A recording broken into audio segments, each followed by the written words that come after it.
Hello दोस्तों, स्वागत है आप सभी का अनअकैडमी यूपीएससी डिकोड के इस प्लेटफॉर्म पर। मेरा नाम है शकील अहमद और जैसा कि हमने असेसमेंट कम स्ट्रेटेजी वीडियो में डिस्कस किया था, आज से हम शुरू कर रहे हैं हमारी यूपीएससी पीवाईक्यू डिस्कशन की सीरीज का। एक ऐसी सीरीज जो आपके सीएससी 2026 को न केवल शार्प बनाएगी, आपकी प्रिपरेशन में वैल्यू ऐड करेगी, बल्कि आपको कॉन्फिडेंट भी करेगी। इस सीरीज में हम केवल पीवाईक्यूज को डिस्कस नहीं करेंगे। मेरा मतलब है कि केवल हम उसके आंसर पे बात नहीं करेंगे, बल्कि उन क्वेश्चंस की थीम को समझने की कोशिश करेंगे। जो क्वेश्चन पूछे गए हैं उनके बैकग्राउंड को समझने की कोशिश करेंगे, या किसी क्वेश्चन को एक अलग तरह से पढ़कर किस तरह से उसका उत्तर निकाला जा सकता है, खासकर उस टाइम पर जब हमें वो क्वेश्चन नहीं आ रहा होता है। इस तरह की चीज़ों के बारे में भी हम डिस्कस करने वाले हैं। यूपीएससी के सभी क्वेश्चन, जैसा कि हमने पिछली वीडियो में डिस्कस किया था, अगर आपने नहीं देखी है तो देखनी चाहिए आपको वो वीडियो। यूपीएससी के सभी क्वेश्चन अटेम्प्ट करने वाले क्वेश्चन नहीं होते, है ना। हमें कुछ एक दायरा बनाना होता है हमारा कि हमें कितने क्वेश्चन स्किप भी करने हैं, कितने क्वेश्चन हम गलत भी कर सकते हैं, उसके बाद भी हमारा प्रीलिम्स सेफ रहे। इसके बारे में हमने पिछली वीडियो में बात की थी, जिसे हम स्ट्रेटेजी कम असेसमेंट सीरीज असेसमेंट वीडियो कहते हैं। तो इन सारी चीज़ों को ध्यान रखेंगे, क्वेश्चंस की डिमांड को समझने की कोशिश करेंगे, किस तरह से क्वेश्चन को समझा जाना चाहिए, इन सब पे बात करेंगे। तो आज के इस सेशन में हमने 2015 के पेपर के फर्स्ट 20 क्वेश्चंस लिए हैं, उनके बारे में डिस्कस करेंगे और इसी तरह से हमारी ये सीरीज चलेगी। इसके बाद में जो सेशन आएगा उसके लिए आपको 2015 के नेक्स्ट 20 क्वेश्चन मिलेंगे, फिर नेक्स्ट 20 मिलेंगे। इस तरह से 5 सेशन में हम 2015 का पेपर कवर करेंगे, उसके बाद 2016 का पेपर, फिर 17 का, और इसी तरह से हम 2025 तक के पेपर पर डिस्कस करने वाले हैं। हो सकता है टाइम के हिसाब से आपको लगे कि सर ये तो पूरा 1 महीना या उससे ज़्यादा टाइम लग जाएगा इसमें, लेकिन जैसा कि मैंने आपसे कहा था, मुझे आपकी तैयारी के अंदर आपके शेड्यूल का सिर्फ 1 घंटा चाहिए, या उसे अगर और एक्सटेंड किया जाए तो वो आपके 90 मिनट चाहिए। उन 90 मिनट में हम आपको टेस्ट करेंगे, आप अपने आप को टेस्ट कीजिए, आप हमारे डिस्कशन को गौर से सुनिए, आपको बहुत सारे इंसाइट्स मिलेंगे जिससे आपकी तैयारी ना सिर्फ शार्प होगी, ना सिर्फ वैल्यू एडिशन उसमें होगा, बल्कि आपको एग्जाम के लिए कॉन्फिडेंस भी आएगा। ठीक है, तो बिना किसी देरी के शुरू करते हैं हमारे पहले क्वेश्चन से। और जैसा कि मैंने बताया, यह पेपर है 2015 का। प्रधानमंत्री नरेंद्र मोदी सबसे पहले निर्वाचित होकर हमारे प्रधानमंत्री बने 2014 में, और उन्होंने सबसे पहले जो काम किया, अगस्त 2014 में उन्होंने एक योजना लॉन्च की जिसे हम जन धन योजना कहते हैं। आप सभी को पता है। फिर इस तरह की अफवाहें भी उड़ी उनके इलेक्टोरल मैनिफेस्टेशन को लेकर। जो मैनिफेस्टो उनका था, नॉट मैनिफेस्टेशन, जो मैनिफेस्टो उनका था कि सभी के खाते में 15 लाख आएंगे। तो फिर जब प्रधानमंत्री ने यह योजना लॉन्च की, जिसमें यह था कि भारत के हर परिवार के, खासकर रूरल बैकग्राउंड के जो परिवार हैं, उनको बैंक में खाता खुलाना जरूरी होना चाहिए, उनको बैंक में खाता खुलाने के लिए प्रोत्साहित किया जाना चाहिए, इसको लेकर ये योजना थी। तो इस क्वेश्चन को हम 2015 की सिनेरियो के हिसाब से एक इजी क्वेश्चन की कैटेगरी में रख सकते हैं, एक एक्सपेक्टेड क्वेश्चन की कैटेगरी में रख सकते हैं। प्रधानमंत्री जन धन योजना किस लिए थी? भारत के हर नागरिक, हर परिवार को बैंक से जोड़ने के लिए यह योजना थी। तो इसके जब ऑप्शन पर हम बात करें, गरीब लोगों को अपेक्षाकृत कम ब्याज दर पर आवास ऋण। देखिए, हो सकता है यहाँ पर अगर केवल ऋण होता तो आप या मैं थोड़ा कंफ्यूज होते, क्योंकि गरीब लोगों को अपेक्षाकृत कम ब्याज दर पर ऋण देने की बात की है। अगर हमें पिछला सिनेरियो पता नहीं होता तो शायद ये हमें अपील कर सकता था ये ऑप्शन, लेकिन जब इतना स्पेसिफिक कर देगा आवास के लिए, तो हम इसको डायरेक्टली एलिमिनेट करने की सिचुएशन में होंगे। फिर बात करें पिछड़े क्षेत्रों में महिलाओं के स्वयं सहायता समूहों को प्रोत्साहित करने के लिए, यह भी सही नहीं है। इसका उत्तर है देश में वित्तीय समावेशन, फाइनेंशियल इंक्लूजन को बेटर करने के लिए। पूरे भारत को बैंकिंग सिस्टम से जोड़ने के लिए, उनको बैंकिंग सिस्टम में समावेश करने के लिए यह योजना शुरू की गई थी। इस योजना के पीछे बेसिकली मकसद यही था कि जब सरकार कोई कल्याणकारी योजना इनिशिएट करती है, शुरू करती है, तो बीच में उसका लाभ लाभार्थियों तक पहुंचने के बीच में बहुत सारी लेयर्स होती है और इन्हीं लेयर्स में करप्शन होता है ना। यह करप्शन दूर करने के लिए और लाभ को डायरेक्ट लाभार्थियों तक पहुंचाने के लिए बैंकिंग इंक्लूजन या फाइनेंशियल इंक्लूजन बहुत जरूरी चीज थी, जो 2014 में हमारे प्रधानमंत्री ने लॉन्च करके इस दूरी को, इस खामी को भरने का कहीं ना कहीं काम किया। और आज के सिनेरियो में देखें तो मार्जिनलाइज्ड समुदायों को वित्तीय सहायता देने के लिए भी यह योजना, इस योजना के अंतर्गत खोले गए खाते काम में आ रहे हैं। लेकिन इसका मकसद क्या था, इसका उद्देश्य क्या था? इसका उद्देश्य था फाइनेंशियल इंक्लूजन, है ना। तो ये आपको ध्यान में रखना है। अगर इसके बारे में थोड़ी बात करें, मैंने आपको एक्सप्लेनेशन में योजना के बारे में दिया है। एक राष्ट्रीय मिशन है, उद्देश्य इसका वित्तीय समावेशन को बढ़ावा देना है। योजना के तहत सभी परिवारों को बैंकिंग सेवाएं प्रदान कर व्यापक वित्तीय समावेशन सुनिश्चित करना है। इसमें कुछ पुराने आंकड़ों पर बात की गई है, क्या लक्ष्य था, कितना लक्ष्य हमने प्राप्त किया। एक जो बात है ये आपको ध्यान रखनी है कि आपको इन खातों में, जिस जन धन योजना के अंतर्गत खोले गए खातों में 5,000 रुपए की ओवरड्राफ्ट सुविधा भी मिलती है। साथ में ₹1 का डेबिट कार्ड मिलता है और इस डेबिट कार्ड के साथ आपको 1 लाख रुपए का दुर्घटना बीमा कवर भी मिलता है। फिर जब यह योजना लॉन्च हुई तो लॉन्च होने के साथ ही कुछ महीनों में जिन लोगों ने सबसे पहले खाते खुलाए उन लोगों के लिए क्या है, 30,000 रुपए का लाइफ इंश्योरेंस कवर भी शामिल किया गया है। ठीक है। और ये जो ओवरड्राफ्ट की सुविधा है ये कब होगी? जब आपका खाता कंटिन्यू 6 महीने तक कम से कम एक्टिव रहता है, उसमें ट्रांजैक्शन होते रहते हैं, उसमें लेन देन होते रहते हैं। ये हमारा पहला क्वेश्चन था। तो इस क्वेश्चन से आप ये इंसाइट ले सकते हैं कि जब कोई इस तरह की योजना जो ह्यूज इंपैक्ट क्रिएट करती है समाज पर, भारत की अर्थव्यवस्था पर, वहां से क्वेश्चन पूछे जाने की संभावना बहुत ज्यादा होती है। इसी तरह का एक क्वेश्चन आपके सामने फिर से है और ये क्वेश्चन है वित्त आयोग के बारे में। 2013 में 14वें वित्त आयोग का गठन किया गया था। 2015 से 2020 की समयावधि के लिए गठन किया गया था। तो 14वें वित्त आयोग ने कुछ सिफारिशें दी थी, उन सिफारिशों के बारे में ये बात करता है। हमें यह समझना है कि 14वां वित्त आयोग या उससे संबंधित सिफारिशें तो हमारे लिए अब इम्पोर्टेंट नहीं है, लेकिन चूंकि अरविंद पनगड़िया साहब की अध्यक्षता में 16वां वित्त आयोग बना और इसने अपनी सिफारिशें भी दे दी, तो ये वित्त आयोग और इसकी सिफारिशें हमारे लिए इंपॉर्टेंट इस साल के लिए हो जाती है। तो इस पे भी हम बात करेंगे। पहले क्वेश्चन देख लेते हैं, डिस्कस करते हैं क्या कहना चाह रहा है। यह कह रहा है कि इसने यानी 14वें वित्त आयोग ने केंद्रीय विभाज्य पूल में राज्यों को मिलने वाला हिस्सा 32% से बढ़ाकर 42% कर दिया है।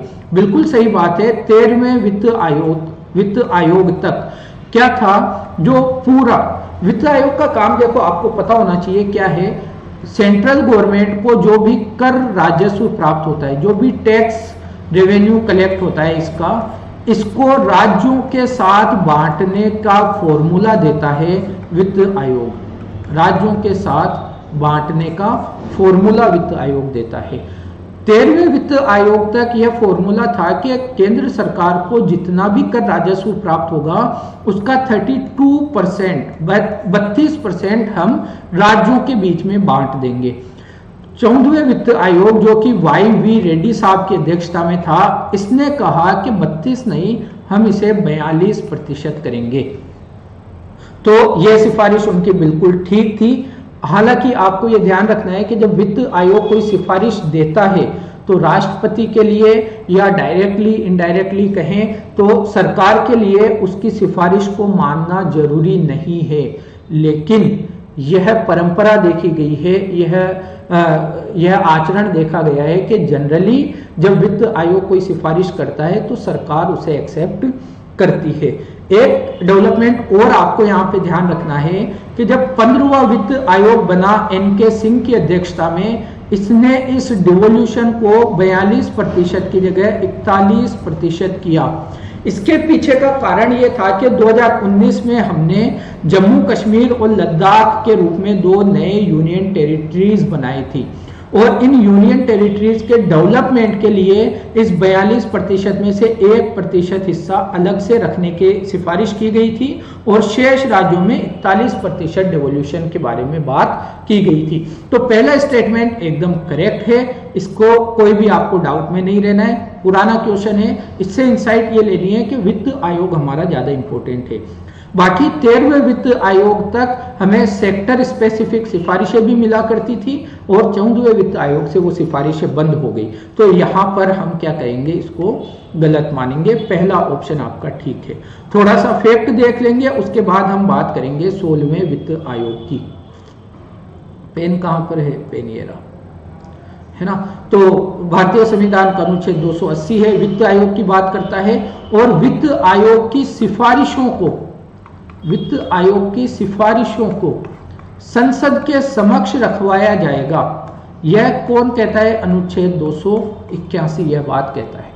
ठीक है, तो ये गठन की जिम्मेदारी होगी। 14वें वित्त आयोग के बारे में बात है। YV रेड्डी साहब इसके अध्यक्ष थे। M गोविंद राव, सुषमा नाथ, सुदीप्तो मुंडले, अभिजीत सेन और AN झा इसके सदस्य रहे।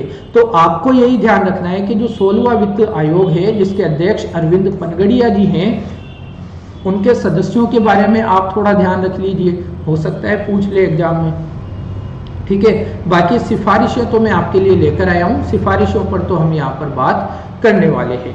16वें वित्त आयोग की प्रमुख सिफारिशें देखिए, ये जो टैक्सेशन का डिवोल्यूशन है, ये जो हस्तांतरण है, इसको 2 तरीके से बांटा जाता है। एक होता है वर्टिकल डिवोल्यूशन, यानी केंद्र सरकार को या संघ सरकार को पैसा मिला, इसमें से राज्यों को कितना दिया जाएगा। तो ये डिसाइड किया गया कि राज्यों को 41% दिया जाएगा।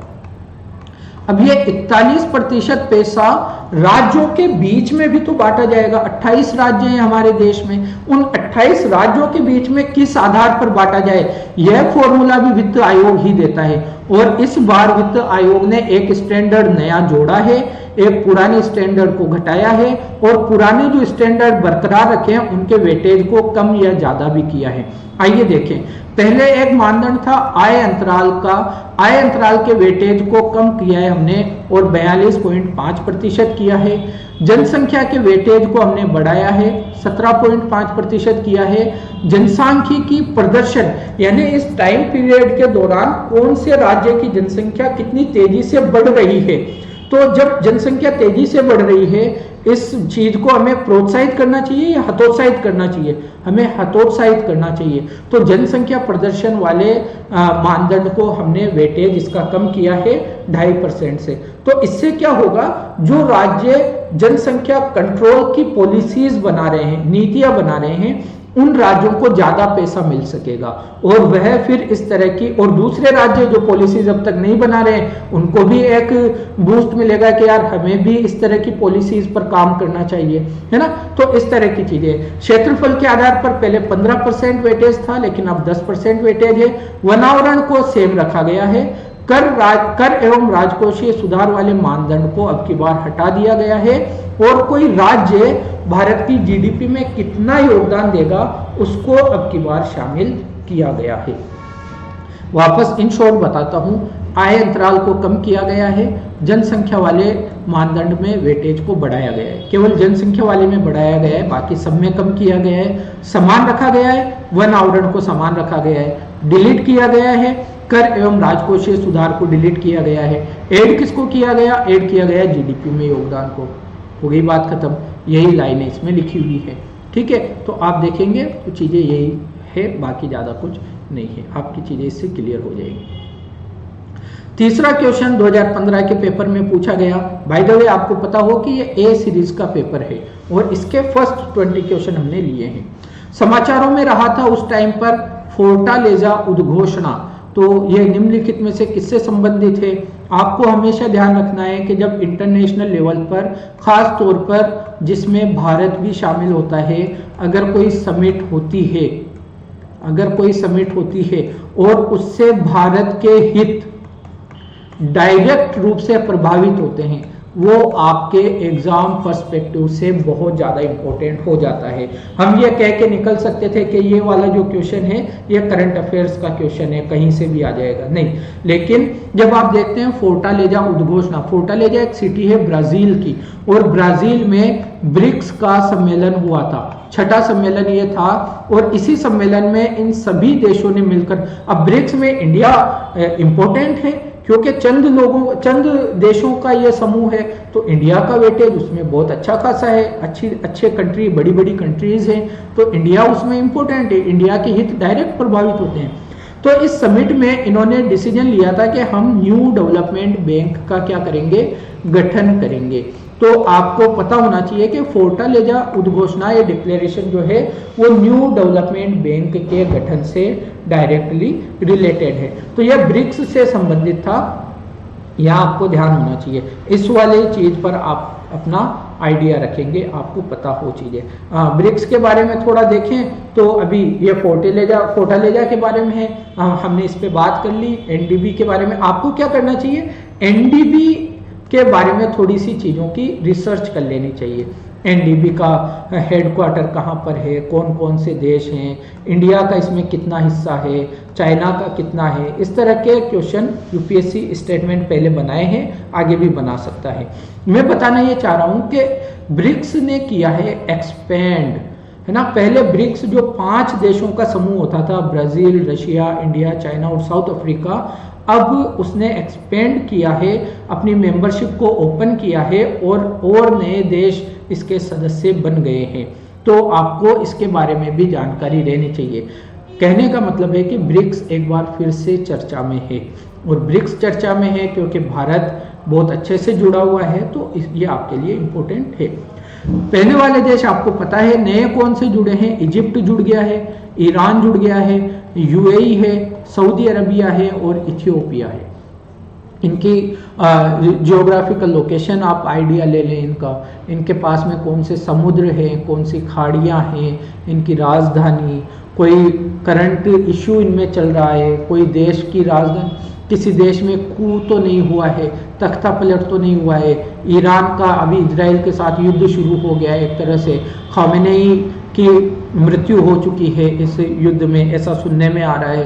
तो ये वाला रीजन एक बार फिर से इम्पोर्टेंट हो गया है, तो इस पर आप थोड़ा सा ज़्यादा एनालिसिस कीजिए अपनी तैयारी के दौरान, ठीक है। अगला क्वेश्चन हम देखें तो 4th क्वेश्चन है, इकोनॉमी का क्वेश्चन है। क्या कह रहा है, किसी देश की कर से जीडीपी के अनुपात में कमी क्या सूचित करती है। कर से जीडीपी का अनुपात आपको पता होना चाहिए। जो भी हमारी जीडीपी होती है उसके कॉन्टेक्स्ट में ये देखते हैं कि हम टैक्स कितना मिल रहा है हमें, है ना। इसके कॉन्टेक्स्ट में ये देखा जाता है कि हमें टैक्स कितना प्राप्त हो रहा है, तो यही होता है टैक्स टू जीडीपी रेशियो। और अगर किसी देश के टैक्स टू जीडीपी रेशियो में कमी आ रही है, फॉर एग्जांपल किसी देश की जीडीपी है 100 लाख करोड़ रुपए की, ठीक है, और उसका टैक्स कलेक्शन हो रहा है 20 लाख करोड़ का, तो ये रेशियो कितना हुआ, ये रेशियो हुआ 20%। 100 लाख करोड़ की जीडीपी है और 20 लाख करोड़ हमें टैक्स मिल रहा है। लेकिन अगर हम ये देखें कि आपकी जीडीपी तो 100 लाख करोड़ ही है, प्रोडक्शन तो आपका उतना ही हो रहा है, लेकिन आपका टैक्स कलेक्शन 18 लाख करोड़ पर आकर रुक गया है। इसका क्या मतलब हुआ, इसका यह मतलब हुआ कि प्रोडक्शन तो आप लोग उतना ही कर रहे हैं, लेकिन हो सकता है आपकी इकोनॉमी इतनी धीमी हो गई है कि आपकी इकोनॉमी की कंडीशन ऐसी हो गई है कि आपके नागरिकों का, आपके निवासियों का एक बड़ा वर्ग टैक्स स्लैब से बाहर आ गया हो, उनकी इनकम इतनी कम हो गई हो, उसके कोई भी रीजन हो सकते हैं, उनकी इनकम इतनी कम हो गई हो कि वो टैक्स स्लैब से नीचे आ गया हो, है ना। तो इसको फिर हम कहेंगे कि हाँ हमारा क्या हो गया, टैक्स टू जीडीपी रेशियो कम हो गया। तो क्या यह कम हो गया, इसका यह मतलब हुआ कि हमारी आर्थिक वृद्धि दर धीमी हो गई। बिल्कुल, इसका यही मतलब हुआ कि हमारी आर्थिक वृद्धि दर धीमी हो गई। सेकंड ये कह रहा है, इसका मतलब होता है राष्ट्रीय आय का कम सामयिक वितरण, यानी राष्ट्रीय आय का लोगों के बीच में इक्वल वितरण नहीं है। तो आपको यह ध्यान रखना है, यहाँ आप कंफ्यूज हो सकते हो, लेकिन आपको यह ध्यान रखना है जब हम बात करते हैं जीडीपी के कॉन्टेक्स्ट में, तो जीडीपी पूरे देश के प्रोडक्शन को तो बताती है, लेकिन जीडीपी कभी भी यह नहीं बताती कि नेशनल इनकम को किस तरह से डिस्ट्रीब्यूटेड है पूरे देश के अंदर। तो यहाँ पर यह स्टेटमेंट हमारा सही नहीं कहा जा सकता। ऑप्शन ए इसका उत्तर, केवल पहला इसका उत्तर सही होगा। ये हमने लिखा, एक्सप्लेनेशन मैंने आपको पूरी बता दी। एक एक्स्ट्रा जानकारी जो है वो है, विश्व बैंक के अनुसार किसी भी देश को अगर अपनी आर्थिक समृद्धि करनी है, ग्रोथ करनी है, डेवलपमेंट करना है, उसके लिए और साथ साथ अपनी गरीबी को भी दूर करना है, उसके लिए किसी भी देश का टैक्स टू जीडीपी रेशियो कम से कम 15% जरूर होना चाहिए, है ना। और जो बड़े देश हैं उनके पास कितना है, जो मतलब 2022 में आर्थिक सहयोग और विकास संगठन, जो डेवलप्ड कंट्रीज हैं, ओईसीडी कंट्रीज हैं, उनका यह टैक्स टू जीडीपी रेशियो 34% था। कितना हाई था, मतलब बहुत अच्छी स्थिति में। लेकिन भारत का यह स्तर 11% पर है, 11.7% पर है। यानी हम जो एक स्टैंडर्ड है जहाँ से हमारी बेहतर इकोनॉमिक ग्रोथ और गरीबी के उन्मूलन के लिए जो जरूरी है, उस स्तर से अभी हम थोड़े पीछे हैं। इस पर हमें काम करने की जरूरत है। फिर ये ज्योग्राफी का क्वेश्चन आ गया। ज्योग्राफी के क्वेश्चन में हम क्या देख रहे हैं, उष्ण कटिबंधीय अक्षांशों में दक्षिणी अटलांटिक और दक्षिण पूर्वी प्रशांत क्षेत्रों में चक्रवात उत्पन्न नहीं होते। आपको पता है चक्रवात कौन से क्षेत्रों में आते हैं, उष्ण कटिबंधीय क्षेत्रों में आते हैं। लेकिन ये कह रहा है उष्ण कटिबंधीय क्षेत्रों में भी दक्षिणी अटलांटिक महासागर और दक्षिण पूर्वी पैसिफिक ओशन प्रशांत महासागर में, इस यहाँ पर क्या रीजन है कि इस क्षेत्र में भी ये रीजन क्या है, ये रीजन हालांकि हो सकता है मैं थोड़ा ऊपर नीचे मार्क कर रहा हूं, लेकिन ये रीजन ट्रॉपिकल रीजन होने के बाद भी यहाँ पर चक्रवात उत्पन्न क्यों नहीं होते हैं। इसका रीजन ये है कि यहाँ पर क्या है, देखो आप देखोगे कि बेंगुएला भी है, यहाँ पर हम्बोल्ट भी है, ये जो ठंडी जलधारा है यहाँ पर देखने को मिलती है इन रीजन में। ठीक है, पहला रीजन तो ये है कि यहाँ पर ठंडी जलधाराएं देखने को मिलती है। तो ठंडी जलधाराएं होने की वजह से यहाँ संवहन नहीं हो पाता, संवहन नहीं हो पाता तो यहाँ की जलवायु जो है वो कंपैरेटिवली ठंडी बनी रहती है, और ठंडी बनी रहने की वजह से यहाँ पर ITCZ डेवलप नहीं हो पाता। ITCZ इतना ज़्यादा डेवलप नहीं होगा, वहाँ का तापमान बढ़ेगा नहीं, तो चक्रवात भी नहीं आएंगे। आपको पता है चक्रवात आने के लिए एटलीस्ट 27 डिग्री सेंटीग्रेड तो होना ही चाहिए, लेकिन यहाँ का ठंडी जलधाराओं की वजह से यहाँ का टेम्परेचर कंपैरेटिवली कम हो जाता है। ये बात कर रहा है कि इस क्षेत्र में भूमि मौजूद नहीं है, नहीं, भूमि तो आप देखेंगे अफ्रीका और साउथ अमेरिका वाला रीजन यहाँ पर है, भूमि तो यहाँ पर है, लेकिन यहाँ पर आपको ITCZ का निर्माण होता हुआ नहीं नजर आएगा, है ना। तो यह आपको थोड़ा सा ध्यान रखना है। ज्योग्राफी का कॉन्सेप्चुअल क्वेश्चन ये है, और फिजिकल ज्योग्राफी या ये जो ओशनिक ज्योग्राफी ये बहुत इंपॉर्टेंट है, बेसिक पार्ट है, बेसिक पार्ट तो आपका पढ़ा हुआ होना ही चाहिए। ये ITCZ के बारे में हमने यहाँ पर बात की है, थोड़ा आप देख लीजिए। विषुवत रेखा पर और उसके निकट स्थित होता है, दक्षिण अटलांटिक या दक्षिण प्रशांत क्षेत्रों में दक्षिण की ओर यह बढ़ नहीं पाता, क्योंकि नीचे थोड़ी ठंडी जलवायु आपको देखने को मिल जाती है। फिर चक्रवातों की चक्रवात के बनने की उपस्थितियां आपको पता है, 27 डिग्री सेल्सियस या उससे अधिक का तापमान हो, सागरीय सतह होनी चाहिए, कोरियोलिस बल की उपस्थिति होनी चाहिए, ऊर्ध्वाधर पवन गति में कम भिन्नताएं होनी चाहिए, है ना। पहले से विद्यमान निम्न दाब वाला क्षेत्र होना चाहिए, ताप ज़्यादा हो दाब कम हो, लेकिन यहाँ पर हाई टेम्परेचर हाई प्रेशर बना रहता है, जो हम साउथ अटलांटिक की बात कर रहे हैं वहाँ पर, है ना। समुद्र तल प्रणाली के ऊपर विचलन होना चाहिए, ये सारी चीज़ें यहाँ पर है, आप देखेंगे आपको पता होना चाहिए। मतलब ये वाला जो क्वेश्चन है ये हमारी बेसिक जो प्रिपरेशन है उसका पार्ट है, और इसी तरफ मैं आपको बार बार ध्यान दिला रहा हूँ कि 55 क्वेश्चन लगभग आपको डायरेक्टली इनडायरेक्टली आपके बेसिक पार्ट ऑफ प्रिपरेशन से, आपके फंडामेंटल पार्ट से मिलेंगे, तो यहाँ पर आपको ध्यान रखना है। सिक्स्थ क्वेश्चन, और एक बहुत इजी क्वेश्चन इसे कह सकते हैं, भारत का मैप है ना, भारत का मैप आप उससे परिचित होने चाहिए हर तरह से। क्या पूछ रहा है, भारत के राज्यों का निम्नलिखित में से कौन सा एक युग्म सबसे पूर्वी और सबसे पश्चिमी राज्यों को इंगित करता है? तो कौन सा है भाई? असम है, राजस्थान, असम और राजस्थान, अरुणाचल प्रदेश और राजस्थान, असम और गुजरात, और अरुणाचल प्रदेश और गुजरात। अगर यह क्वेश्चन आपसे नहीं हो पा रहा है तो फिर आप तैयारी तो नहीं कर रहे, मजाक आप कर रहे हैं, ये हो सकता है, लेकिन आप फिर तैयारी नहीं कर रहे हैं। ऑब्वियसली अरुणाचल प्रदेश और गुजरात इसका आंसर होगा। फिर हम बात करें अगले क्वेश्चन की, हमारे राज्य की नीति के निदेशक तत्वों के बारे में। तो जैसा कि हमने असेसमेंट कम स्ट्रेटेजी वीडियो में डिस्कस किया था, DPSP, fundamental right, DPSP, fundamental right और फंडामेंटल ड्यूटीज, जब आप इन तीनों को मिलाते हैं तो हर साल आपको 2 से 3 क्वेश्चन पेपर में नजर आते हैं। तो ये 3 क्वेश्चन आप क्यों छोड़कर जाएं? ये 3 क्वेश्चन में आप मात क्यों खाएं?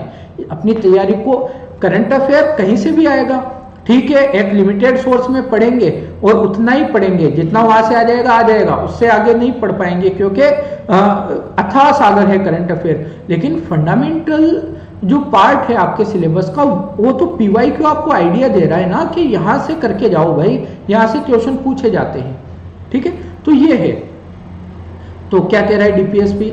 डीपीएसपी देश के सामाजिक आर्थिक लोकतंत्र की व्याख्या करते हैं। इन तत्वों में अंतर्विष्ट उपबंध किसी न्यायालय द्वारा परिवर्तनीय नहीं है। इसको तो आप करेक्ट कर दोगे एक बार पढ़ने के साथ ही, लेकिन पहला स्टेटमेंट आपसे ये एक्सपेक्ट करता है कि आपको भारतीय संविधान की ना सिर्फ फैक्चुअल जानकारी होनी चाहिए, बल्कि आपको उसका एसेंस, उसकी समझ, उसकी सोल के बारे में भी आइडिया होना चाहिए कि भारतीय संविधान असल में क्यों और किस दर्शन के साथ, किस फिलोसफी के साथ बनाया गया है। तो पहला स्टेटमेंट आपका करेक्ट है। अगली स्लाइड में इसमें बात करते हैं, और ऑप्शन सी हमारा, यानी दोनों स्टेटमेंट इसके करेक्ट हैं, ये इसका उत्तर होगा। डीपीएसपी इसका क्या लक्ष्य है? लोक कल्याण, सामाजिक, आर्थिक, राजनीतिक न्याय, जिनकी चर्चा प्रियम्बल में की गई है। 3 तरह के न्याय, सामाजिक, आर्थिक, राजनीतिक। जीवन स्तर को बेहतर बनाना, नागरिकों के जीवन स्तर को, यहाँ के निवासियों के जीवन स्तर को। संसाधनों का न्याय संगत वितरण, है ना, धन के संकेंद्रण को बचाना, यह भी तो इसका एक लक्ष्य है कि जो भारत के पास जो रिसोर्सेज है उनका उचित और न्याय संगत वितरण किया जाना चाहिए। नीतियां कुछ दी गई है इसके अंदर, कैसी नीतियां बनानी चाहिए राज्य को। समान नागरिक संहिता, आर्टिकल 44, मादक पदार्थों के सेवन पर प्रतिबंध, कुटीर उद्योगों को बढ़ावा, उपयोगी मवेशियों की हत्या पर प्रतिबंध, ग्राम पंचायतों को बढ़ावा देना, ठीक है। नॉन इन्फोर्सेबल है, गैर न्यायोचित है, इनके लिए हम न्यायालय में नहीं जा सकते कि सरकार ने अभी तक यूनिफॉर्म सिविल कोड लागू नहीं किया है, या सरकार ने अभी तक, जैसे कि अब तो पंचायती राज एस्टेब्लिश्ड हो गए, लेकिन उससे पहले नहीं हुए बहुत सालों तक, तो हम न्यायालय थोड़ी जा सकते हैं कि क्यों नहीं हुए, है ना। सरकार के पास जैसे जैसे रिसोर्सेज आएंगे वो नागरिकों के हित में, देश के हित में डीपीएसपी पर अमल करती हुई चली जाएगी। गैर न्यायोचित अधिकार दिए हुए हैं, आजीविका के पर्याप्त साधन मुहैया करवाए जाने चाहिए, पुरुषों और महिलाओं को समान कार्य के लिए समान वेतन दिया जाना चाहिए, यानी ये लैंगिक भेदभाव को दूर करने की बात कर रहा है। आर्थिक शोषण के विरुद्ध अधिकार, काम प्राप्त करने का अधिकार, राइट टू वर्क कहां पर दिया हुआ है? डीपीएसपी में। सभी बालकों को 14 वर्ष की आयु पूरी करने तक निःशुल्क और अनिवार्य शिक्षा, अब कहां पर आ गया? Article 21A। कौन सा कॉन्स्टिट्यूशनल अमेंडमेंट है बताइए, कमेंट कीजिए, चलिए कमेंट करके बताइए कौन सा कॉन्स्टिट्यूशनल अमेंडमेंट है। पूछे जाते हैं क्वेश्चन, संशोधन, संविधान संशोधन से क्वेश्चन पूछे जाते हैं, है ना। आइए आगे बढ़े। तो डीपीएसपी तो आपको पता होना ही चाहिए। डीपीएसपी, फंडामेंटल राइट्स और फंडामेंटल ड्यूटीज, ना सिर्फ पता होना चाहिए, इनके जो बिटवीन द लाइंस जो एसेंस होता है ना इनका, वो भी आपको पता होना चाहिए, वो भी उसके बारे में भी आपको जानकारी होना बहुत ज़्यादा ज़रूरी है। फिर हम बात करें 8 मूल उद्योगों के सूचकांक की। इंडेक्स ऑफ 8 कोर इंडस्ट्रीज में निम्नलिखित में से किसको सर्वाधिक महत्व दिया गया है? तो देखिए, जो हम औद्योगिक उत्पादन सूचकांक जो है, इसके अंतर्गत एक और सूचकांक है जो 8 कोर इंडस्ट्रीज का है ना। इसके अंदर 8 ऐसे इंडस्ट्रीज रखे गए हैं जो भारत के अर्थव्यवस्था के दृष्टिकोण से सबसे ज्यादा महत्वपूर्ण है। यह क्वेश्चन है 2015 का, और 2015 के समय इंडेक्स ऑफ 8 कोर इंडस्ट्रीज में विद्युत उत्पादन का वेटेज सबसे ज्यादा था और उर्वरक उत्पादन का वेटेज सबसे कम था। लेकिन अभी की सिचुएशन में आप ये पाएंगे कि रिफाइनरी प्रोडक्ट जो हैं, रिफाइनरी उत्पाद, उनका वेटेज सबसे ज्यादा है और उर्वरक उत्पादों का वेटेज सबसे कम है। करंट सिनेरियो की मैं बात कर रहा हूं, है ना। तो आइए आगे इसकी चर्चा करें। यह सूचकांक वाणिज्य और उद्योग मंत्रालय के औद्योगिक नीति एवं संवर्धन विभाग DIPP के आर्थिक सलाहकार कार्यालय द्वारा जारी किया जाता है।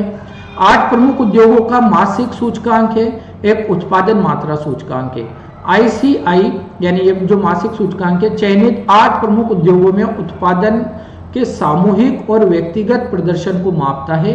ये 8 उद्योग कौन है? कोयला, कच्चा तेल, प्राकृतिक गैस, रिफाइनरी उत्पाद जिसका वेटेज सबसे ज्यादा है, उर्वरक, स्टील, सीमेंट। ये उस समय की बात कर रहा था जबकि 2024 तक भारांश विद्युत का ज्यादा था, लेकिन क्योंकि हम 2026 में बात कर रहे हैं इसके बारे में, तो भारांश सबसे ज्यादा किसका है? रिफाइनरी प्रोडक्ट्स का है, और उर्वरक क्षेत्र का भारांश उतना ही है। तो इस तरह के इंडेक्सेस भी आपके लिए इंपॉर्टेंट है। WPI, CPI, ये 8 कोर इंडेक्स वाला, 8 कोर इंडस्ट्रीज वाला हो गया। और भी भारत सरकार जितने भी इंडेक्स निकालती है हमारी अर्थव्यवस्था के वेरियस चीज़ों को मापने के लिए, वो आपके लिए इम्पोर्टेंट है। ये एक इजी क्वेश्चन है। निम्नलिखित में से कौन सा एक नेशनल पार्क, भारत के नेशनल पार्क यानी पर्यावरण संरक्षण का क्वेश्चन है ना, ये पर्यावरण संरक्षण और एनवायरमेंट प्रोटेक्शन तो इम्पोर्टेंट है ही हमारे लिए। और इसके क्वेश्चन ज़्यादा इसलिए भी तो पूछे जाते हैं क्योंकि फॉरेस्ट सर्विसेज के लिए भी प्रीलिम सेम ही होता है, तो इनका वेटेज तो अच्छा खासा होगा। तो देखिए क्वेश्चन, निम्नलिखित में से कौन सा एक नेशनल पार्क इसलिए अनूठा है कि वह एक प्लवमान यानी फ्लोटिंग वनस्पति से युक्त अनूप होने के कारण समृद्ध जैव विविधता को बढ़ावा देता है। केवल भारत में ही नहीं, पूरे विश्व में ऐसा एक ही नेशनल पार्क है जिसे हम फ्लोटिंग नेशनल पार्क भी कहते हैं, क्योंकि वो झील के बीचों बीच एक आइलैंड पर इस तरह से बसा हुआ है कि, और वहाँ पर फुमडीज जैसी वनस्पतियाँ होती है जो ये दर्शाती है कि जैसे वो तैर रहा है उस झील के ऊपर, तो उसे फ्लोटिंग नेशनल पार्क भी कहते हैं। और इस तरह का नेशनल पार्क पूरे विश्व में एक ही है, और वो कौन सा है? Keibul Lamjao national park. नाम से आप पता लगाओ, ये नॉर्थ ईस्ट रीजन का है। नॉर्थ ईस्ट रीजन में भी यह मणिपुर में है, करेक्ट। तो थोड़ा आपको चीज़ें ध्यान रखना है। भितरकनिका नेशनल पार्क ओडिशा में है, आपको पता है। केवलादेव घाना भी एक इम्पोर्टेंट है, भरतपुर राजस्थान। भरतपुर राजस्थान। एक रामसर स्थल है, रामसर स्थल है, एक झील है, मानव निर्मित झील है, एक मानव निर्मित झील है। और यहाँ पर प्रवासी पक्षियों का आवागमन जनरली देखा जाता है सीजनली, है ना। तो बहुत इंपॉर्टेंट प्लेस है एग्जाम के दृष्टिकोण से भी और पर्यावरण के दृष्टिकोण से भी। तो मानव निर्मित झील है, रामसर साइट भी है, यूनेस्को की विश्व धरोहर सूची में भी शामिल है। हमारा नेशनल पार्क तो है ही, और ये जनरली क्या है? एक पक्षी अभ्यारण्य है, बर्ड सेंचुरी है, ये पक्षी अभ्यारण्य है, ठीक है। सुल्तानपुर नेशनल पार्क आपको हरियाणा में देखने को मिलेगा। नेशनल पार्क से क्वेश्चन हर बार पूछा जाएगा, और बात यह है कि नेशनल पार्क से क्वेश्चन जो पूछे जाते हैं वो करंट के हिसाब से पूछे जाते हैं कि करंट में कौन सा ज़्यादा इम्पोर्टेंट है, कौन सा ज़्यादा हाईलाइटेड रहा है। ठीक है। फिर बात करें अगले क्वेश्चन की, 10th क्वेश्चन ये हमारा है, राष्ट्रीय नव प्रवर्तन प्रतिष्ठान Bharat national innovation foundation India के बारे में निम्नलिखित में से कौन सा या कौन से कथन सही है। ये देखिए, इसे हम थोड़ा फैक्चुअल और करंट रिलेटेड क्वेश्चन मान सकते हैं क्योंकि इसकी स्थापना हुई थी। इसके नाम से आप देखो, नेशनल इनोवेशन फाउंडेशन, इनोवेशन नवाचार हो रहा है, और नवाचार हो रहा है मतलब साइंस और टेक्नोलॉजी की कहीं ना कहीं बात हो रही है। तो हम आइडिया लगा सकते हैं कि पहला जो स्टेटमेंट है वो बिल्कुल ठीक हो सकता है कि यह विज्ञान एवं प्रौद्योगिकी विभाग के अंतर्गत एक स्वायत्त संस्था है। हाँ, ये जनरली स्वायत्त संस्थाएं होती है विभागों के अंतर्गत, ताकि वो डेवलपमेंट का काम बिना किसी रोक टोक के कर सके। तो पहले स्टेटमेंट को अगर मैं ये कहूँ, मैं एग्जाम में बैठा हूँ और मुझे ये क्वेश्चन मेरी नज़रों के सामने पहली बार आया है, मुझे इसके बारे में जानकारी नहीं है, फिर भी मैं जब इस क्वेश्चन को पढ़ूंगा तो मेरी अंडरस्टैंडिंग ये कहती है कि पहला स्टेटमेंट मोस्ट प्रोबेबली 95% सही है, और जब मैं इसको अटेम्प्ट करूंगा तो मैं पहले स्टेटमेंट को सही मानकर अटेम्प्ट करूंगा। हो सकता है फिर मैं दोनों पर टिक लगा के आ जाऊं तो मेरा गलत हो जाए, मैं केवल एक पर टिक लगा के आऊं तो मेरा सही हो जाए, है ना, क्योंकि इसका स्टेटमेंट सेकंड जो है वो सही नहीं है।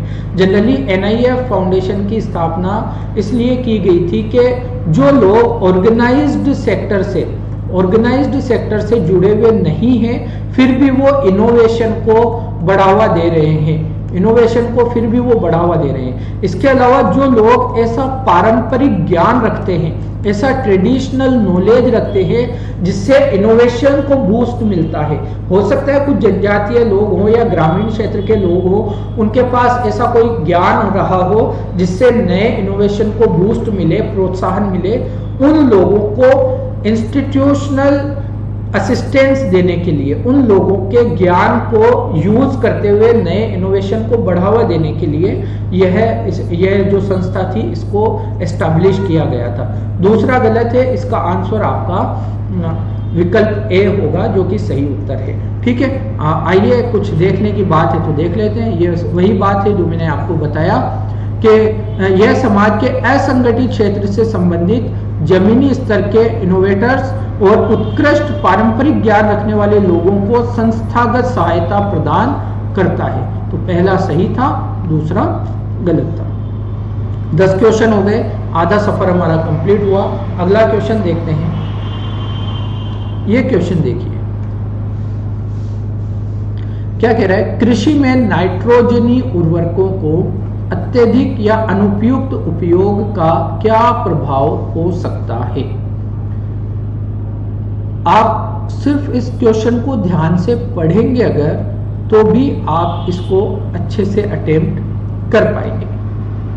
मैं ऐसा इसलिए कह रहा हूं, जब आप पहली लाइन ही पढ़ते हैं, कृषि में नाइट्रोजनी उर्वरक, यानी ऐसे उर्वरक जो मृदा के अंदर नाइट्रोजन फिक्सिंग करते हैं, है ना, नाइट्रोजन मतलब नाइट्रोजन फिक्सिंग तो नहीं, नाइट्रोजन से संबंधित जो भी उर्वरक है उनके बारे में अगर हम कृषि के अंदर उनका हद से ज्यादा, जरूरत से ज्यादा या अनुपयुक्त उपयोग करते हैं तो उसका क्या प्रभाव होगा।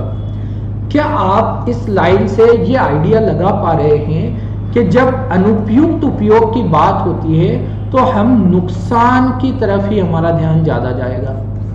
अनुपयुक्त उपयोग का मतलब ही यह है कि हमें नुकसान होने वाला है। तो अगर आगे के स्टेटमेंट्स में से कोई ऐसा स्टेटमेंट आए जो हमें फायदा दिखा रहा हो तो हम उसे एलिमिनेट नहीं कर सकते, जरूर कर सकते हैं। अब आप पहला स्टेटमेंट पढ़ेंगे, नाइट्रोजन यौगिकीकरण, इसको कहते हैं नाइट्रोजन फिक्सिंग। नाइट्रोजन यौगिकीकरण सूक्ष्म जीव, ऐसे सूक्ष्म जीव जो नाइट्रोजन फिक्सिंग करते हैं मृदा के अंदर, उनका प्रोलिफरेशन होगा, यानी उनकी मात्रा बढ़ जाएगी, उनका प्रसार बढ़ जाएगा मृदा में।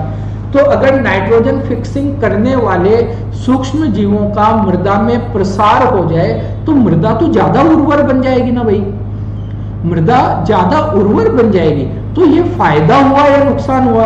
सर ये तो फायदा हुआ, और फायदा अनुपयुक्त उपयोग से फायदा कैसे हो सकता है? नहीं हो सकता, तो इसको हम हटा देंगे।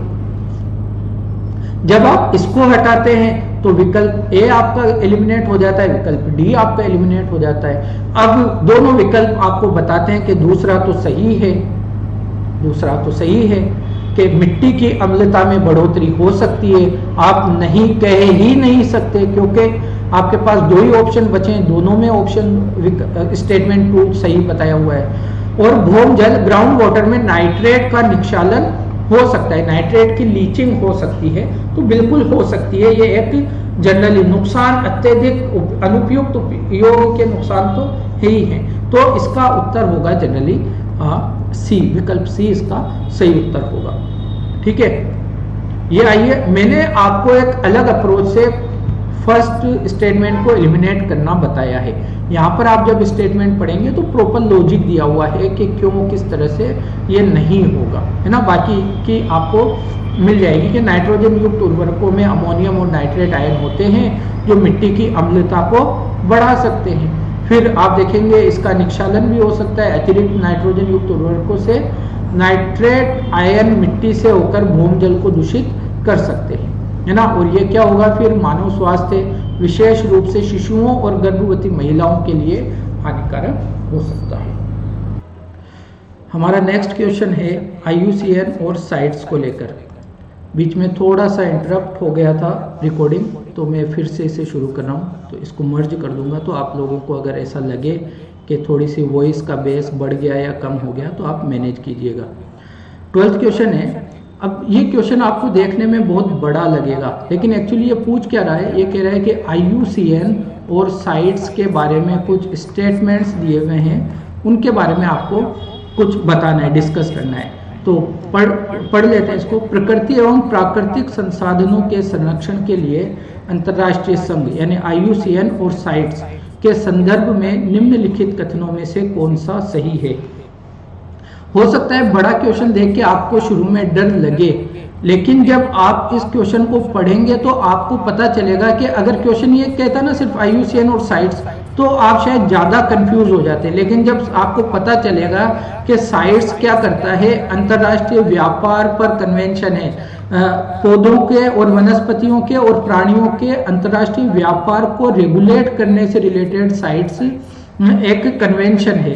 जब आप इतने बड़े क्वेश्चन को भी पढ़ते हो, कभी कभी बड़ा क्वेश्चन भी आपके लिए चीजों को ईज बना देता है, सरल बना देता है ना। तो पहला स्टेटमेंट आप देखिए, IUCN संयुक्त राष्ट्र का अंग है तथा साइट्स सरकारों के बीच अंतर्राष्ट्रीय करार है। पहले ही स्टेटमेंट पर आपको रुक कर ये जो खतरे की घंटी यहाँ पर सुनाई दे रही है, इसे सुनना होगा। IUCN के बारे में जनरली हमारी प्रिपरेशन में हम पढ़ते हैं और हमें ये पता है कि IUCN एक बहुत बड़ा NGO है जो पर्यावरण संरक्षण के लिए बेहतर रूप से काम कर रहा है, लेकिन हमें यह क्लियरली पता होना चाहिए कि यह यूनाइटेड नेशंस का हिस्सा नहीं है।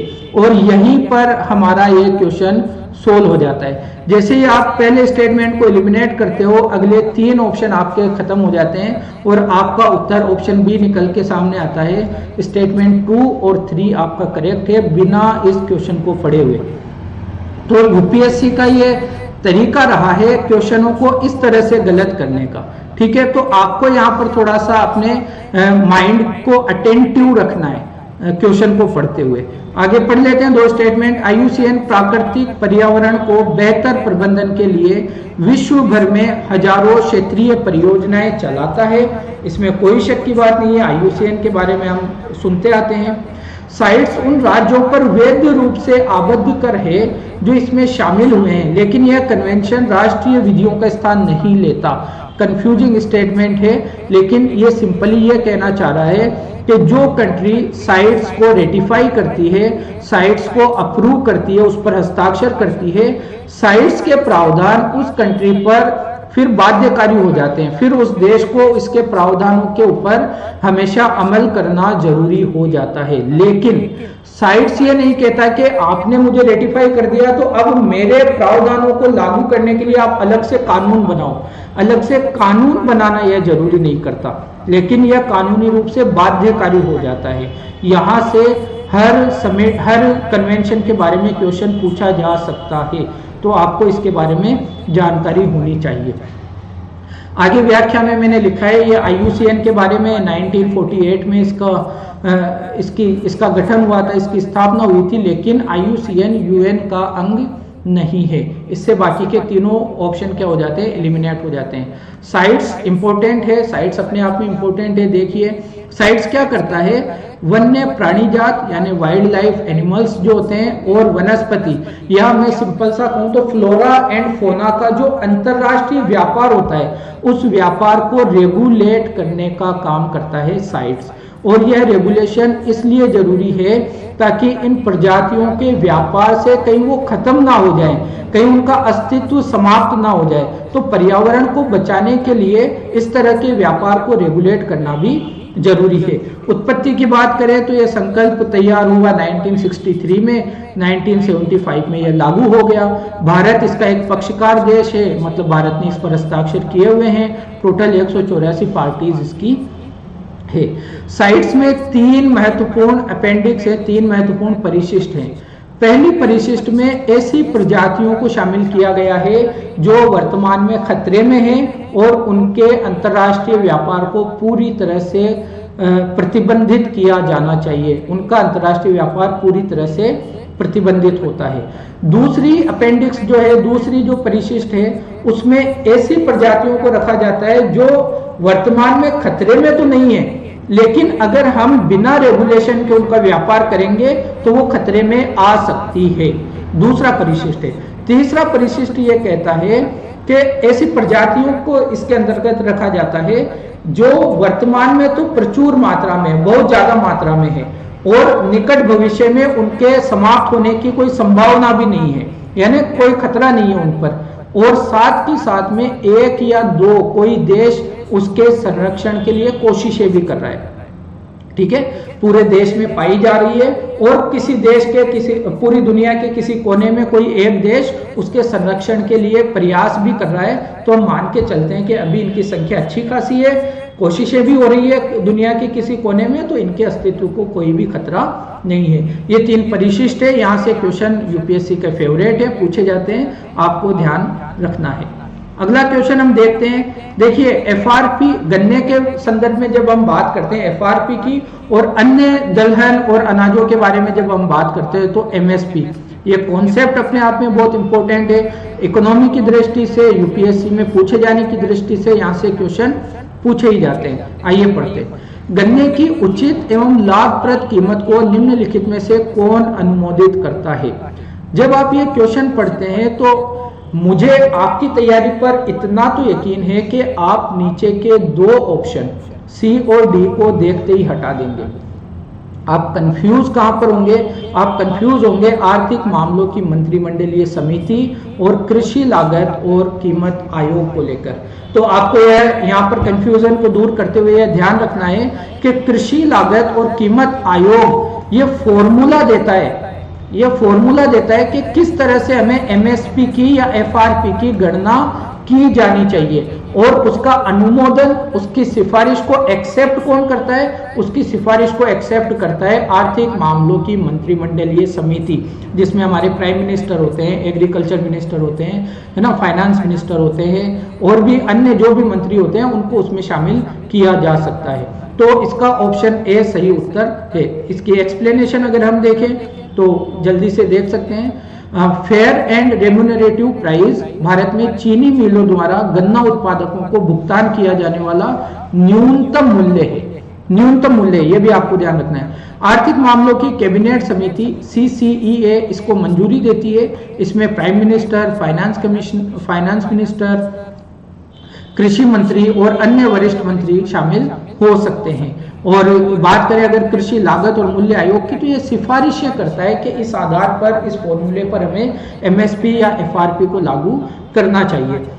एफआरपी के जैसा ही राज्यों के द्वारा एक और मूल्य जारी किया जाता है जिसे कहते हैं SAP, राज्य परामर्श मूल्य। ये उन राज्यों में किया जाता है जहां पर इनपुट्स की जो कॉस्ट है वो वेरी करती है अलग अलग। तो उत्तर प्रदेश है, पंजाब है, हरियाणा, उत्तराखंड, तमिलनाडु, ये सारे राज्य परामर्श मूल्य की घोषणा करते हैं, जो कि जनरली एफआरपी से, जो केंद्र सरकार घोषित करती है, उससे ज्यादा मूल्य होता है। ठीक है, तो ये आपको ध्यान में रखना है। अगला क्वेश्चन हम बात करें तो एक इजी क्वेश्चन लेकिन टफ लैंग्वेज के साथ में ज्योग्राफी का क्वेश्चन है, करंट को लेकर, इक्वेटोरियल करंट और इक्वेटोरियल काउंटर करंट को लेकर। विषुवतीय प्रतिधाराओं के पूर्वाभिमुख प्रवाह की व्याख्या किससे होती है? इस क्वेश्चन को अगर इजी वे में समझें तो आपको पता है ये हमारी पृथ्वी है, ये हमारी इक्वेटर है, और यहाँ पर जब आप देखते हैं तो दो समुद्री करंट पूर्व से पश्चिम की तरफ चलती है, पूर्व से पश्चिम की तरफ।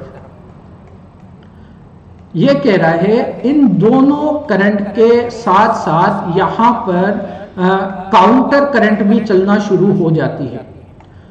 इस काउंटर करंट की दिशा होती है पश्चिम से पूर्व, यही तो ये कह रहा है पूर्वाभिमुख, इसका मुख होता है पूर्व की तरफ। यह कहना चाह रहा है कि वो क्या रीजन है जिससे इक्वेटोरियल काउंटर करंट की दिशा पश्चिम से पूर्व की तरफ हो जाती है। तो आप इसको समझिए, जब दो जल धाराएं एक ही दिशा में चल रही है, जब दो जल धाराएं पूर्व से पश्चिम की तरफ ही चल रही है, तो यह क्या कर रही है, पूर्व का जल पश्चिम की तरफ लेकर जा रही है, तो क्या होगा, पूर्व की तरफ जल की कमी होगी और पश्चिम की तरफ एक जल ऊपर तक चढ़ जाएगा और एक ढलान बन जाएगी। तो ढलान बन जाएगी तो ये ढलान के साथ जल वापस पूर्व की तरफ आएगा, है ना। तो इस वजह से यह काउंटर करंट क्रिएट होती है, बनती है, क्योंकि पूर्व से पश्चिम की तरफ जाने वाली इक्वेटोरियल करंट का जब अभिसरण होता है, जब उनका जल एक ढाल का निर्माण कर लेता है, तो इसी ढाल से जल वापस आकर पूर्व की तरफ जाता है और काउंटर करंट का निर्माण होता है। तो जब आप इसका ऑप्शन देखेंगे तो विकल्प बी इसका सही उत्तर होगा। दो विषुवतीय धाराओं का अभिसरण होता है, पानी इकट्ठा होता है और वही पानी जब बहकर वापस आता है तो एक नई धारा का निर्माण होता है, जिसे हम इक्वेटोरियल करंट कहते हैं। इस तरह के कॉन्सेप्ट यूपीएससी के फेवरेट हैं, ज्योग्राफी से ऐसे कॉन्सेप्ट पूछे ही जाते हैं। और जब आप ज्योग्राफी को ओवरऑल देखोगे तो कितने कॉन्सेप्ट आपको मिलेंगे, सच बताइए। आप ज्यादा से ज्यादा देखेंगे, अगर हर एक बात को आप अलग काउंट करेंगे तो भी आपको 100-150 चीजों में आपका ज्योग्राफी सिमट जाएगा, है ना।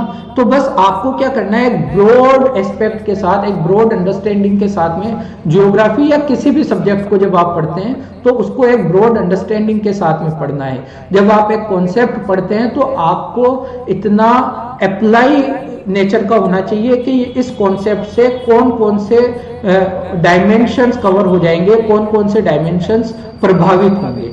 तो अगर आप इस तरह से सोचेंगे तो प्रीलिम्स या मेंस आपको काफी इजी प्रतीत होगा, ठीक है। आगे बात करें, ये इसकी व्याख्या है, वही बात है जो मैंने आपको बता दी। आगे बात करते हैं अगले क्वेश्चन की। क्वेश्चन नंबर 15 है, और ये भी जैसे हमने शायद 6th क्वेश्चन था जिसमें भारत के मैप की चर्चा की गई थी, ये भी भारत के मैप की ही जानकारी आपसे मांगता है। अगर आपको आइडिया है भारत की पॉलिटिकल ज्योग्राफी का और साथ में भारत की फिजिकल ज्योग्राफी का, तो आप इस क्वेश्चन को मोस्ट प्रोबेबली आसानी से सोल्व कर लेंगे।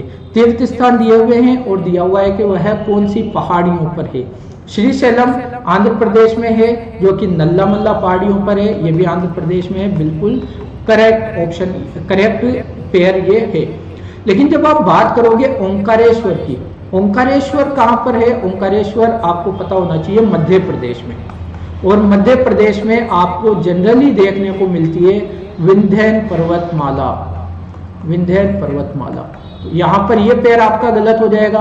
और मुझे लगता है पुष्कर, राजस्थान में कौन सी पहाड़ियां हैं जो कि सबसे प्राचीन पहाड़ियों में शामिल है? राजस्थान में बारिश ना होने का एक मेजर रीजन है, समझ गए आप, ये है अरावली पहाड़ियों पर। और प्यारे दोस्तों, इस साल के लिए अरावली पहाड़ियां आपके एग्जाम के पर्सपेक्टिव से ज़्यादा इंपॉर्टेंट हो गई है, क्योंकि जब सुप्रीम कोर्ट का वो वर्डिक्ट आया, वो एक आदेश आया, 100 मीटर से जो नीचे अरावली पहाड़ियां हैं उनको वहाँ पर उत्खनन किया जा सकता है बिना किसी परमिशन के, तो फिर एक आंदोलन सा खड़ा हो गया अरावली को बचाने को लेकर, है ना। तो अरावली इस साल के एग्जाम के पर्सपेक्टिव से आपके लिए बहुत ज्यादा इंपॉर्टेंट हो जाती है। ना सिर्फ इसके ज्योग्राफिकल फीचर्स आप देखिए, इसके माइनिंग फीचर भी आप देखिए, कौन कौन से खनिज यहाँ पर पाए जाते हैं। इसकी लोकेशन को आप देखिए, राजस्थान के कौन कौन से हिस्सों से ये गुजरती है, दिल्ली में राष्ट्रपति भवन तक ये जाती है, कौन सी सीमा वहाँ पर है ना। इस तरह की सारी चीजें आप क्लियर कीजिए अरावली पर्वतमाला को लेकर। तो इसका ऑप्शन ए सही उत्तर हो जाएगा। बाकी विकल्प युग्म 2 और युग्म 3 इसमें सही नहीं है। ये आप इसकी एक्सप्लेनेशन देख सकते हैं। आगे हम देखते हैं हिस्ट्री का एक क्वेश्चन है, रोलेट सत्याग्रह। हिस्ट्री में आपको ये ध्यान रखना है कि जो इम्पोर्टेंट घटनाएं हैं उनकी क्रोनोलॉजी आपको थोड़ी पता रहे। फॉर एग्जाम्पल, जब गांधी जी आए तो चंपारण हुआ या रोलेट सत्याग्रह हुआ या अहमदाबाद की जो वो भूख हड़ताल हुई, उसके क्रोनोलॉजी अगर आपको पता रहेगी तो आपके लिए क्वेश्चन सोल्व करना आसान हो जाएगा। यह 3 स्टेटमेंट वाला क्वेश्चन है, दिखने में बड़ा लग रहा है, लेकिन आपके थोड़े से अटेंटिवनेस की वजह से यह एक इजी क्वेश्चन में तब्दील हो सकता है। इसको पढ़िए। रोलेट सत्याग्रह आपको पता है 1919 में हुआ था। गांधी जी का एक तरह से पहला अखिल भारतीय जन आंदोलन इसे कहा जा सकता है। जब सेडिशन कमेटी ने वो सिफारिश की थी कि एक ऐसा अधिनियम लाया जाना चाहिए जिसके अंतर्गत ये प्रावधान था कि नो वकील, नो दलील और नो अपील, नो वकील और नो दलील, है ना। इसमें सिर्फ शक के आधार पर भारतीय क्रांतिकारियों को जेल में डालने का प्रावधान किया गया था। इसी के खिलाफ हम सब ने विरोध किया था, गांधी जी के नेतृत्व में किया था। होम रूल लीग ने इसमें सपोर्ट किया था। गांधी जी ने कोशिश की थी कि होम रूल लीग को इसमें अपने साथ में जोड़ा जाए। ये ऊपर के 2 स्टेटमेंट में यही बात है। लेकिन जब आप तीसरा स्टेटमेंट देखते हैं, साइमन कमीशन के आगमन के विरुद्ध हुए प्रदर्शन रोलेट सत्याग्रह के साथ साथ हुए थे। अगर आप क्रोनोलॉजी वाले व्यक्ति हैं, आपको क्रोनोलॉजी का आइडिया है, तो आप जानते हैं रोलेट सत्याग्रह हुआ है 1919 में, लेकिन साइमन कमीशन भारत आया है 1928 में। तो इसका विरोध साथ साथ कैसे हो सकता है? Not possible. तो इसको हम क्या करेंगे? एलिमिनेट कर देंगे। एलिमिनेट करते हैं तो 2 ऑप्शन हमारे यहीं से हट जाते हैं और फिर बचता है कि एक तो हमारा करेक्ट है सेडिशन कमेटी वाली बात, और सेकंड जो गांधी जी ने होम रूल लीग का उपयोग किया था, उपयोग करने का प्रयास किया था, वो भी आपका इसमें करेक्ट है। तो यहां से इस तरह हम इस क्वेश्चन को सोल्व कर सकते हैं। हिस्ट्री के क्वेश्चन में chronology is more important than facts.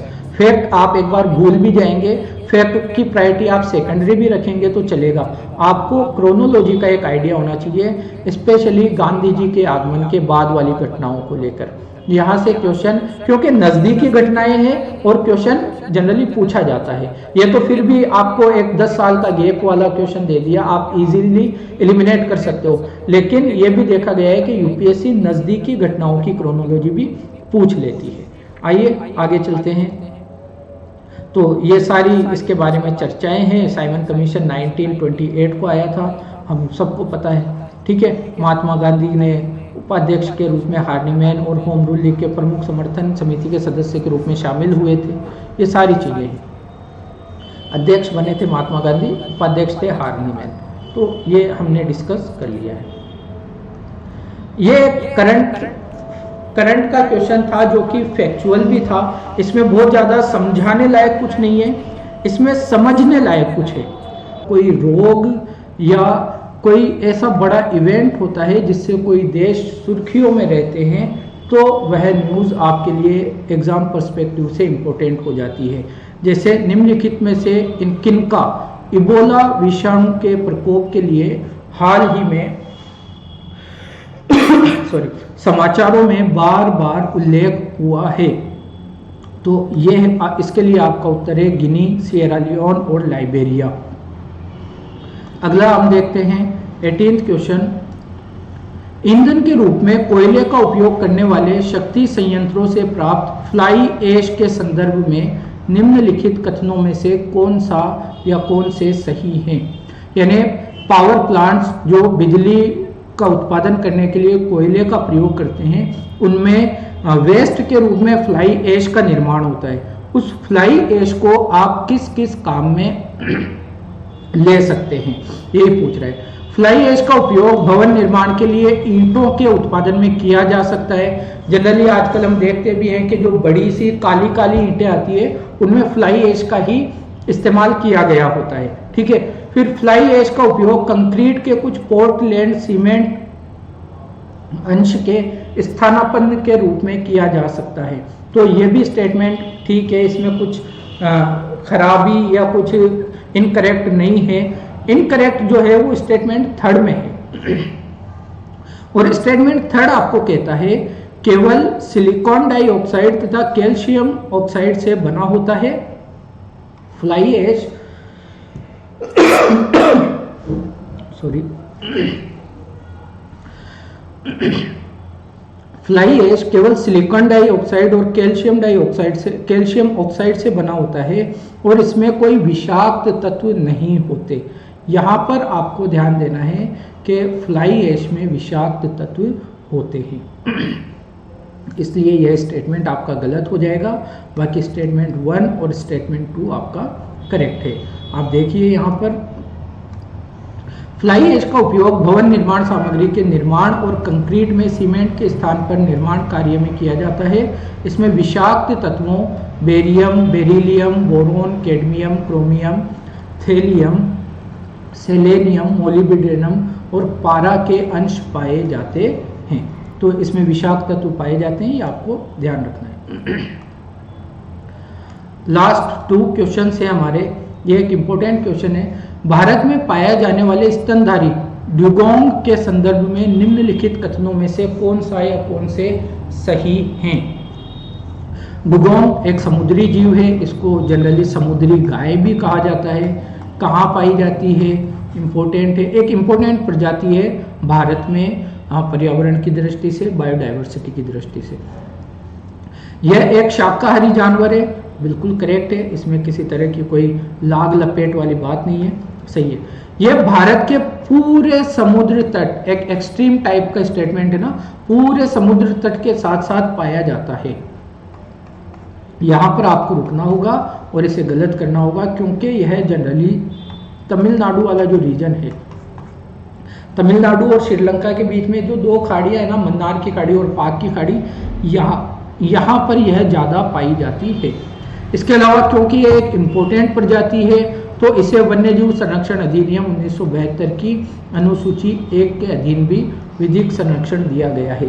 आगे जब क्वेश्चंस का डिस्कस करेंगे तो हम वन्यजीव संरक्षण अधिनियम को भी अच्छे से डिस्कस उसका करेंगे। अभी के लिए इसको इतना ही रखेंगे, क्योंकि हमारी क्लास लगभग 1 घंटे से ज़्यादा की हो चुकी है। तो मैं चाह रहा हूँ कि मैं आपकी तैयारी में हर्डल नहीं बनना चाहता, मैं आपकी तैयारी में स्ट्रेंथ बनना चाहता हूँ। आपका बहुत ज़्यादा टाइम मुझे नहीं लेना है। तो दूसरा गलत कर देंगे हम, और पहला और तीसरा इसका सही ऑप्शन है। ये आप देख सकते हैं कि समुद्री घास पर निर्भर रहती है डुगोंग। समुद्री घास के मैदानों, सुरक्षित जल क्षेत्रों, लेगून और खाड़ियों में पाए जाते हैं। देश के समुद्री जल में 14 प्रजातियों की समुद्री घास पाई जाती है, जिनमें से 13 प्रजातियां मन्नार की खाड़ी और पाक की खाड़ी में पाई जाती है। डुगोंग को वन्यजीव संरक्षण अधिनियम 1972 की अनुसूची 1 में शामिल किया गया है और इसके शिकार के लिए कारावास की सजा का प्रावधान है।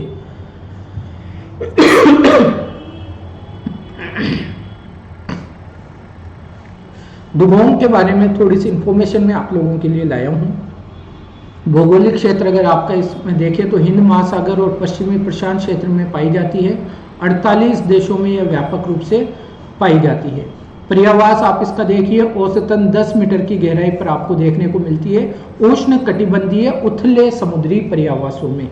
ठीक है, संरक्षित खाड़ियां, मैंग्रोव चैनलों या समुद्री घास से भरपूर सुरक्षित स्थान इसके लिए हैं। इसकी संरक्षण स्थिति देखना इंपॉर्टेंट है। IUCN रेड लिस्ट में यह संवेदनशील यानी वल्नरेबल की श्रेणी में है और भारत के वन्यजीव संरक्षण अधिनियम में इसे अनुसूची 1 में शामिल है। ठीक है, और बाकी इंफॉर्मेशन है, आप एक बार पॉज करके आराम से पढ़ सकते हैं। लास्ट क्वेश्चन आज का हमारे लिए हिस्ट्री का क्वेश्चन है, निम्नलिखित में से कौन भारत में उपनिवेशवाद के आर्थिक आलोचक थे? आर्थिक आलोचक यानी जिन्होंने यह इस बात की ओर ध्यान दिलाया कि अंग्रेजों ने भारत को आर्थिक रूप से किस प्रकार लूटा, है ना। तो ये कौन थे?